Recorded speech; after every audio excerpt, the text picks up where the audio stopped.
Hello, everybody, and welcome into the Bobby Valentine Sports Show. I'm your host, Frank Rampin. Let's talk about the Caribbean Series. The Caribbean Series just started up this weekend, so sports, the calendar never stops, always ramping through some new stuff. So baseball is back. Competitive baseball is back. World Baseball Classics in a month. We'll get into that down the road. Let's start with what's going on right now. So the Caribbean Series just started up this weekend, and a lot of people might be asking, what is the Caribbean Series? Like, what is that? So historically, the Caribbean Series has been the champions of the Dominican, Venezuelan, Puerto Rican, and Mexican winter leagues. So all the winners of those respective leagues come together in a four-team round-robin tournament-style type thing where they just play each other, and the winners move on to a semifinal and then a championship. So it hasn't always been like this. It started back in 1949 with Cuba, Panama, Puerto Rico, and Venezuela, the top four teams from those countries when they win their Dominican League. That went all the way from 1949 to 1960, with Cuba dominating and winning 7 of those championships. The tournament was suspended in 1960 due to the Cuban Revolution, all that debate with Fidel Castro down there. Fidel Castro, a big baseball guy, but took the tournament away in 1960, and it did not return until 1970. So a whole 10-year gap, while the commissioner, Ford Frick, actually banned American Major League players from playing in Havana, Cuba. So a lot of political problems at that point in time. But in 1970, the Caribbean Series returned with the champions of the Lidom, the Dominican League, the LMB in Mexico, the LBPRC in Puerto Rico, and the LVPB in Venezuela, like I mentioned. So the four top teams from the Caribbean come to play in the Caribbean Series against each other. And the dominant country, the Dominican Republic, has dominated this series since it came back in 1970. They've won 23 championships. That's almost double the next closest team. Puerto Rico has 16. And the Dominican team with the most championships, El Tigres del Licey, the best team in the Dominican. And we actually have somebody that we know who played for that team, was an MVP in 1973. Ours truly, the show name, Bobby Valentine, here to talk about his crazy experiences down in Venezuela and in the Dominican Republic.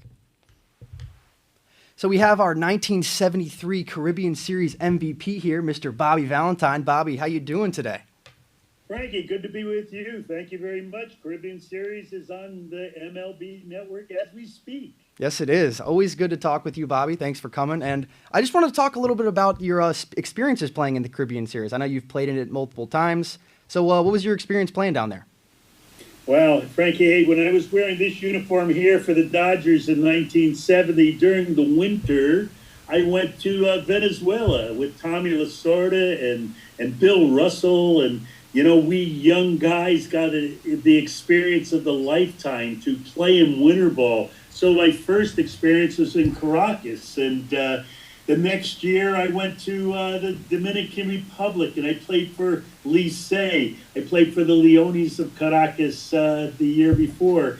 And then by the time I was a veteran winter ball player, I got to go to the Caribbean World Series because in the Dominican Republic, in Santo Domingo at the Stadio de Cayas, we won the championship, and we got to go to the Caribbean Series. And there we met the teams from Venezuela, Mexico, and Puerto Rico. We played a 6-game series, and we won 5 of the 6 games. And the Licey Tigres got another championship. It was spectacular. And frankly, in those days, the real prospects from the inshore organization got selected to go to the winter ball. And in winter ball, the major leaguers from those particular countries all played winter ball.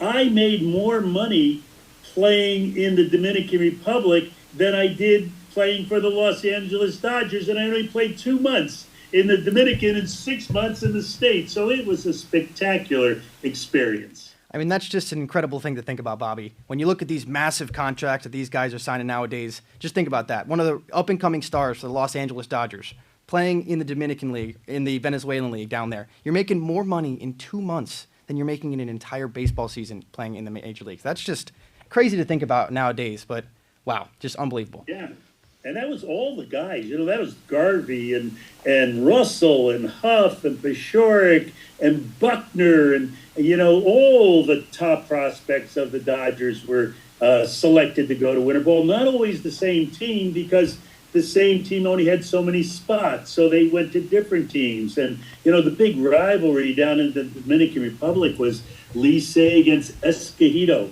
We played in the same stadium. When one team was away, the other team had the stadium as their home stadium. And we were the blue and they were the red, and the entire stands were in blue or in red, depending on which team was home team. And sometimes the rivalries got hot with fights in the stands and fights on the field, and the competition was just spectacular.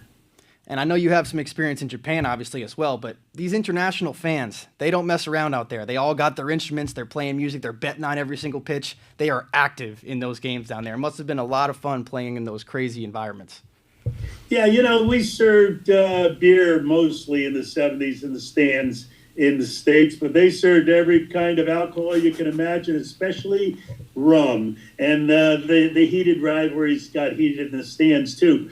Frankie, one year staying at the Jaragua Hotel in the Dominican Republic, which is the same hotel that the Dodgers, the entire Dodger team stayed on in 1947, because Vero Beach was just opening up in 47, and that was in Florida, and that wasn't a very good place for black people to be. And Jackie Robinson was about to make the major league team after playing for Montreal in AAA the year before, and the Dodgers didn't have spring training in Vero Beach that year. They had spring training half in Cuba and half in the Dominican Republic, and the old Dodgers stayed at the same Jaragua Hotel as we later Dodgers stayed at, which was spectacular. And when you think Tommy Lasorda there as a young coach, a minor league manager, but earning his stripes in winter ball, and the stripes that he earned were not only on the field but off the field, because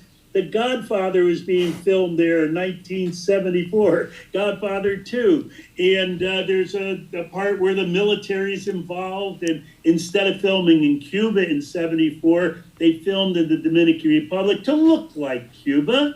And Tommy Lasorda and Tommy Paciorek and Bill Buckner and Steve Yeager all had parts in that little segment of The Godfather 2 that wound up on the cutting room floor. They didn't make the entire film, but they did film the sequence, which was really a spectacular little additive to our winter ball experience. Yeah, and Bobby, you missed that one by just a year. Unfortunately, the year that they went down there when The Godfather 2 was being filmed, that was the year that you broke your leg playing for the Angels. So a little bit of tough luck there, but I know we talked about it. You were able to meet Al Pacino sometime later in life.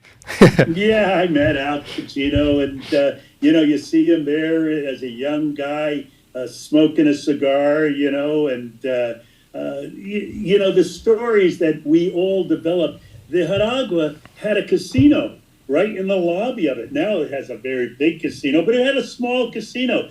Guys, entertainers like Dick Gregory would vacation there, and we met him there. Pacino was around the hotel when he was there, and Francis Ford Coppola, of course, the director of The Godfather and other movies, was there. So, winter ball was quite the experiences. Sometimes there were chickens out in the field and right field if they got out of the coop. Sometimes you had a hold-up play because of the massive fights that were in the stands. But it was a great experience, without a doubt.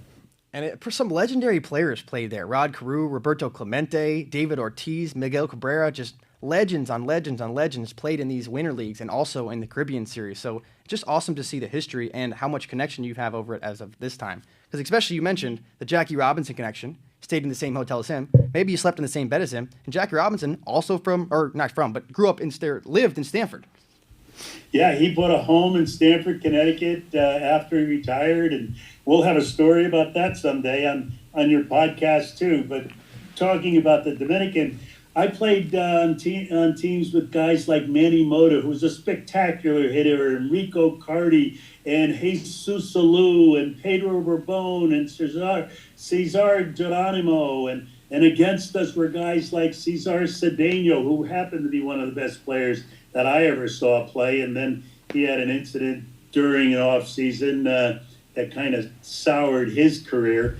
But when you talk about the not only the players but the relationships that were developed, and Tommy Lasorda played in Cuba during his playing days in winter ball. He was playing when Castro came down out of the mountains and as a revolutionary and took over the country. Castro, being a big baseball fan, was a fan of Tommy Lasorda's, if you can imagine that. And there's photos that you might see of Tommy and Castro and others. Winter ball has a rich meaning and great history in Major League Baseball. It helped develop not only the Latin talent, but also a lot of the foreign talent, which, like me, the Americans who had the wonderful opportunity to play winter ball, to play an extra 2 months of baseball, to play great competition before great fans. And I was blessed to have that opportunity. Yeah, that sounds like an unbelievable experience. Very different than what you were used to, I bet. And Bobby, so to wrap this thing up, one question, one baseball thing, one memory that stands out to you, either on the a baseball field or off, but something that you think of when you think back to those times in the Caribbean Series.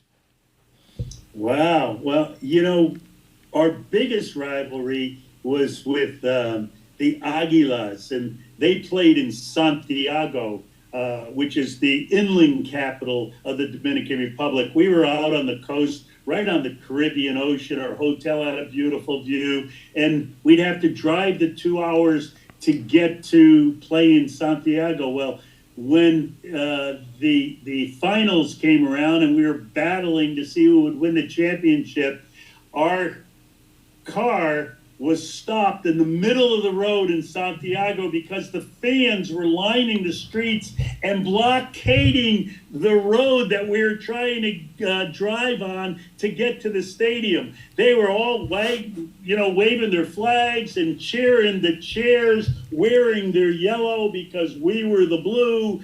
And it took 15 or 20 minutes for the police to clear the street for us to drive to the stadium and play. And in that night in the game, Tommy Lasorda had an argument with the umpire, and he took off his jersey and he said, "You're taking everything from us. You're stealing the game. Here, take my uniform too." Well, he had no T-shirt underneath.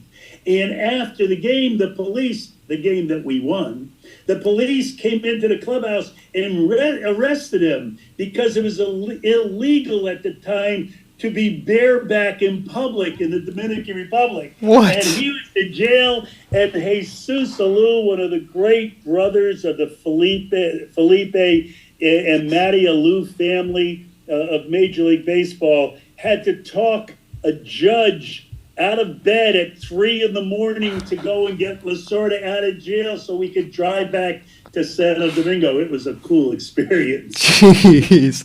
Those international rivalries, man, they do not play around over there. Unbelievable. Think about Yankees, Red Sox, just to the max. Just unbelievable. Unbelievable story there, Bobby. Wow. Wow.